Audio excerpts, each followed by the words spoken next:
Hi friends, ಇಲ್ಲಿ ನೋಡಿ ಏನಿದೆ question. The value of cos 20 degree into cos 30 degree into cos 40 degree into cos 80 degree is equal to ಅಂತ ಕೊಟ್ಟಿದ್ದಾರೆ. Okay, ಇದಕ್ಕೆ ಯಾವ ಫಾರ್ಮುಲಾ ಯೂಸ್ ಮಾಡ್ಬೋದಪ್ಪ ಅಂತಂದರೆ cos theta into cos 60 minus theta into cos 60 plus theta, so that is equal to 1/4 into cos 3 theta. ಈ ಫಾರ್ಮುಲಾನ use ಮಾಡ್ಬೋದು. ಓಕೆನಾ?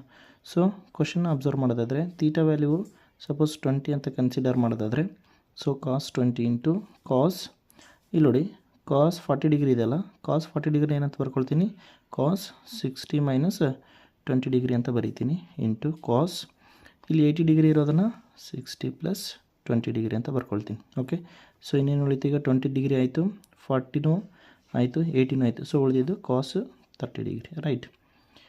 ಸೊ ಈ ಕಂಪ್ಲೀಟ್ ಇದನ್ನು ನಾವೇನಂತ ಬರೀಬೋದು, ಈಗ 1/4 into cos 3 into theta value ಏನಂತ ಗೊತ್ತಾಯಿತು, 20 ಅಂತ ಗೊತ್ತಾಯಿತು. So 3 into 20 degree into cos 30 value ಎಷ್ಟು, ರೂಟ್ 3/2. ಓಕೆನಾ? ಸೊ 1/4 ಇಂಟು, ಇಲ್ಲಿ ನೋಡಿ ಕಾಸ್ 3 ಇಂಟು 20 ಅಂದರೆ 60. So what is cos 60 value 1/2. So into root 3/2. So ಈಗ ಏನಾಗುತ್ತೆ, ಇದರ ಆನ್ಸರ್ ಬಂದುಬಿಟ್ಟು 4 2 8, 8 2 16, ರೂಟ್ 3/16 ಆಯಿತು. ರೈಟ್. Thank you.